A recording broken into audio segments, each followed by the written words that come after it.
Welcome to UPSC pathway. मैं हूं अंकित अग्रारी। जैसे कि अभी 2025 एंड 26 का जो यूनियन बजट है वो फर्स्ट फेब को आ चुका है। उसमें कहीं ना कहीं हम लोग हमेशा क्वेश्चन करते हैं, ये सोचते हैं कि गवर्नमेंट मिडिल क्लास के लिए क्या लेके आया है, मिडिल क्लास के लिए क्या करेगा। तो वहाँ पे कहीं ना कहीं हम लोग को क्या देखने को मिला, न्यू इनकम टैक्स स्लैब्स। कहीं ना कहीं जो इनकम टैक्स है उसमें बहुत ज़्यादा हम लोग को क्या देखने को मिला है, चेंजेस देखने को मिला है। ओके, अब इस वीडियो के माध्यम से हम लोग आगे समझते हैं। Personal income tax reform with special focus on the middle class. कहीं ना कहीं मिडिल क्लास के ऊपर काफ़ी ज़्यादा फोकस है। जैसे कि ये अभी हम लोग को स्लैब में देखने को मिल रहा है ना, बट ये हम लोग समझेंगे ये स्लैब हम लोग को फिर क्यों देखने को मिल रहा है। जब गवर्नमेंट 12 लाख तक टैक्स फ्री कर दिया है और कहीं कहीं पे बोल रहा है 12.75 लाख, मतलब 12,75,000, ये दोनों के बीच का डिफरेंट भी समझेंगे क्या है रियल में, ठीक है। बट इस स्लैब फिर हम लोग को देखने को क्यों मिल रहा है, ये भी आगे हम लोग को समझ में आ जाएगा। Okay, tax free up to 4 lakh और 12 लाख। कहीं कहीं इसमें कन्फ्यूजन हो रहा है कि जो टैक्स फ्री हुआ है वो 12 लाख पे हुआ है। जैसा कि यहाँ पे हम लोग को क्या दिख रहा है, 0 to 4 नील है, बट 4 के बाद हम लोग को दिख रहा है। बट कोई कोई मार्किंग कर रहा है 12 लाख, मतलब क्या डिफरेंट है, 4 लाख से टैक्स फ्री है या 12 लाख से में फ्री है। ओके, व्हाट हैज हैपेंड, हुआ क्या। गवर्नमेंट अभी रिवाइज किया है टैक्स स्ट्रक्चर को और न्यू रिजाइम दिया हुआ है फाइनेंस मिनिस्टर के द्वारा, जिसमें 12 लाख एनुअली जिसका भी इनकम है उनको टैक्स पे नहीं करना है, ठीक है। The propose changes are part of the latest budget which seek to reduce tax and leave taxpayer with the money in hand. कहीं ना कहीं जब टैक्स में छूट मिलेगा लोगों का, तो कहीं ना कहीं जो कैश होगा लोगों का या कैश फ्लो होगा वो इंक्रीज होगा, या कैश इन हैंड क्या होगा, इंक्रीज होगा। The finance minister said it will boost domestic consumption and saving. कहीं ना कहीं हमारा कंट्री क्या है, एक कंजम्पशन बेस्ड इकोनॉमी है। कंजम्पशन बेस्ड इकोनॉमी होने की वजह से अगर टैक्स में रिडक्शन देखने को मिलता है या टैक्स में छूट एग्जम्पशन देखने को मिलता है, इसकी वजह से परचेजिंग पावर बढ़ेगा। जब परचेजिंग पावर बढ़ेगा ऑटोमेटिक कंट्री के अंदर में डिमांड बढ़ेगा। Okay, what if you earn more than 12, अगर आप 12 लाख से ज़्यादा कमाते हैं तो उस केस में आपको क्या होगा। मीन्स अगर हम लोग यहाँ पे रिजिम का बात करेंगे 12 to 16 लाख, मतलब अगर आप 12 लाख से ज़्यादा मतलब 13 लाख कमा रहे हैं तो आपको क्या, मतलब 13 में 3 प्लस करेंगे तो 16 लाख आएगा। मतलब ये 3 लाख पे टैक्स देना है या पूरा इस स्लैब को मिला के टैक्स देना है, ये भी हम लोग समझेंगे। तो वहाँ पे यही बोल रहा है, but does the tax exemption up to 12 lakh income means that salary person earning 15 lakh will be taxed only on remaining 3। But no, नहीं, ऐसा कुछ नहीं है। 3 लाख पे नहीं देना पड़ेगा आपको, स्टार्टिंग से इस स्लैब में आना पड़ेगा। आगे, the exemption limit exist only for those earning up to 12 lakh. Those with higher taxable income must follow the slab wise taxation. मतलब स्लैब वाइज में आपको आना पड़ेगा, जब टैक्स आपको पे करना पड़ेगा कितना, 12 लाख, ठीक है। जैसे यहाँ पे क्या मैं बात किया, 12 टू मान लो आपका इनकम 13 लाख है तो आपको 15% डायरेक्टली टैक्स देना पड़ेगा, बट ऐसा नहीं है, ठीक है। ये भी हम लोग समझते हैं। But I have had no tax till 12.75 lakh, मतलब 12,75,000 अगर आपका इनकम है बट आपको टैक्स नहीं पे करना है, ये भी हम लोग सुने हैं। बट ये जो कहीं ना कहीं हम लोग को स्टैंडर्ड डिडक्शन देखने को मिल रहा है वो 75,000 का है, और वो किसके लिए है यहाँ पे हम लोग समझते हैं। जो सैलरीड पर्सन है, जैसे उनका हाउस रेंट है या फिर उनको इंटरेस्ट पेमेंट करना पड़ रहा है अपना लोन पे, तो लीव ट्रेवल अलाउंस है, मतलब कुछ भी हो सकता है जिसकी वजह से उनको 75,000 अलग से एक्स्ट्रा स्टैंडर्ड डिडक्शन मिल रहा है। मतलब उनका अगर इनकम 12 लाख से ज़्यादा, मतलब 12,25,000, उनको टैक्स पे नहीं करना है।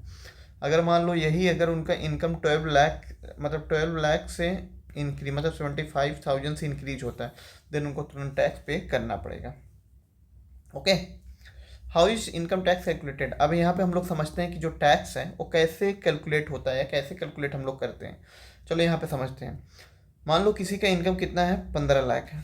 कितना है, 15 लाख है। उस केस में उनको कितना टैक्स पे करना पड़ेगा। सबसे पहले उनका 4 लाख तक नील है, देन 4 to 8 लाख पे कितना ऐड हो रहा है, 4 लाख। अगर 4 लाख का हम लोग 5% निकालेंगे कितना आएगा, 20,000 आएगा। देन 8 to 12 लाख कितने लाख हुआ, 4 लाख हुआ। अब 4 लाख का 10% निकालेंगे कितना आएगा, 40,000 हुआ। देन 12 to 16 अगर हम लोग बात करते हैं तो कितना ये लाख का डिफरेंट हुआ, 3 लाख का, ठीक है। तो अब अगर इस पे हम लोग निकालेंगे तो कितना आएगा, 45,000। बट अगर वही सैलरीड पर्सन होंगे, एक चीज़ याद रखना, उनको इस केस में जाके 75,000 को क्या मिलेगा, एक डिडक्शन देखने को मिलेगा। मतलब इनका जो कैलकुलेशन होगा 3 लाख का नहीं होगा, वो होगा 2,25,000। ठीक है, तो यहाँ पर हमको लगता है अच्छे से समझ में आया होगा। कहीं कि ये बिजनेस के लिए है, बट अगर कोई सैलरीड पर्सन है उनके लिए ये फॉलो नहीं होगा, उनको 75,000 का क्या मिलेगा, डिडक्शन मिलेगा। अब टोटल इनको कितना पे टैक्स करना पड़ेगा, कितना टैक्स पे करना पड़ेगा, अगर हम लोग निकालेंगे 40 + 20 60 हो गया 1,05,000। ओके, तो यहाँ पे हम लोग देख सकते हैं। फिर अगर कोई 15 लाख कमाता है तो उस केस में उसको कितना क्या है, पहले 4 लाख तक उसको टैक्स फ्री है, देन 4 लाख उसको 20,000, देन जो 4 लाख आ रहा है उस पर 10% 40,000, फिर देन जो रिमेनिंग 3 है उसमें 15% करके 45,000, जो अभी हम लोग यहाँ पे समझे हैं। ओके, उसको टोटल कितना पे करना पड़ेगा, 1,05,000, जो यहाँ पे मैं बात किया। Okay, what is rebate. Rebate होता क्या है, देखो रिबेट एंड डिस्काउंट में डिफरेंट होता है। रिबेट एंड डिस्काउंट में क्या डिफरेंट होगा ये भी आपको कमेंट बॉक्स में बताना है, और इसका एक मेरा शॉर्ट वीडियो है यूट्यूब पे, आप लोग को मिल जाएगा। The tax benefit come in the form of rebate. मान लो आपका इनकम 12 लाख है, कितना है, 12 लाख है। अगर यहाँ पे हम लोग 12 लाख को कैलकुलेट करते हैं, मान लो यहाँ पे 12 लाख को अगर हम लोग कैलकुलेट करते हैं यहाँ पे जाके, ठीक है, 12 लाख के केस में आपको कितना टैक्स पे करना है। सबसे पहले इसमें 4 लाख आया, 4 लाख के केस में 20,000, देन 8 to 4 लाख आया, यहाँ पे आपको 40 एंड 20,000 कितना आ गया, 60,000। मतलब ये 60,000 आपको गवर्नमेंट क्या कर दे रहा है, छूट दे रहा है, मतलब आपको रिटर्न दे रहा है, वो आपसे चार्ज नहीं कर रहा है। तो इसी को हम लोग क्या बोलते हैं, रिबेट। क्या बोलते हैं, रिबेट। मतलब वो गवर्नमेंट तो दिखा रहा है, मतलब गवर्नमेंट टैक्स स्लैब में ले रहा है, बट वो अमाउंट आपसे वो चार्ज नहीं कर रहा है। But the government provide a full rebate 60,000 making the total income of RS मतलब 12 lakh tax free in hand of the tax payer. Okay, so what is the total saving for a person. अगर कोई 12 लाख कमा रहा है तो उसका total कितना saving हो रहा है। अगर हम लोग बात करेंगे, कहीं ना कहीं क्या था, 80,000 कंपेयर टू, अगर हम लोग पिछला जो टैक्स था स्ट्रक्चर था उसके कंपेयर में अगर हम लोग बात करेंगे, कोई अगर 12 लाख कमाता था तो उसको कितना टैक्स पे करना पड़ता था, 80,000 के आसपास करना पड़ता था, मतलब 80,000 ही करना पड़ता था। और अगर हम लोग बात करेंगे the shift from the existing slab bring an additional relief of, मतलब अगर हम लोग मानते हैं कि जो अभी न्यू स्ट्रक्चर है ओल्ड स्ट्रक्चर है, वो दोनों का बीच का गैप भी देखेंगे तो 20,000 का देखने को मिलेगा। जो पहले वाला टैक्स स्लैब में था कितना आ रहा था, 80,000। अभी के टैक्स स्लैब में अगर 12 लाख आप इनकम जनरेट कर रहे हैं तो आपको 60,000 इनकम टैक्स पे करना पड़ेगा, जो कि दोनों के बीच का कितना डिफरेंट है, 20,000। यहाँ पे हम लोग समझते हैं tax slab new and old means existing. देखिए यहाँ पे आपको नील है, 3 से अगर 4 लाख आपका इनकम है तो 4% पे आपको कितना, 4 लाख पे कितना करना पड़ रहा है, मीन्स 20,000। देन आपको 7 to 10 3% में मतलब 30,000। देन 10 to 12 15% यहाँ पे है आपका, मतलब 2 लाख पे 15% कितना आ जाएगा, 30,000। तो 30 30 60 + 20,000 मतलब कितना आ गया, ये 80,000 आ गया। तो वहीं पे अगर हम लोग यहाँ पे कैलकुलेट करेंगे तो हम लोग को कितना देखने को मिल रहा है, ये 4, ये हो गया 20,000 और ये हो गया आपका 40,000, मतलब ये दोनों को ऐड करेंगे 60,000 आएगा। बट वही कहीं ना कहीं हम लोग को क्या देखने को मिल रहा है, अप्रॉक्स 20,000 डिफरेंट देखने को मिल रहा है। ठीक है, ये सब देख के हम लोग को समझ में आ रहा है कि गवर्नमेंट इस बार टैक्स में कितना ज़्यादा चेंजेस किया है। ये हम लोग देख सकते हैं इनकम के अकॉर्डिंग क्या हो सकता है, कितना हो सकता है, रिबेट कितना बेनिफिट मिलेगा किसको।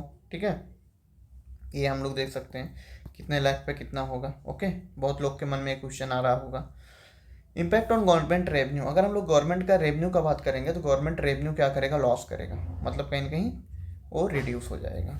कितना अमाउंट हम लोग को अप्रॉक्स देखने को मिलेगा, approx 1 lakh crore in direct tax.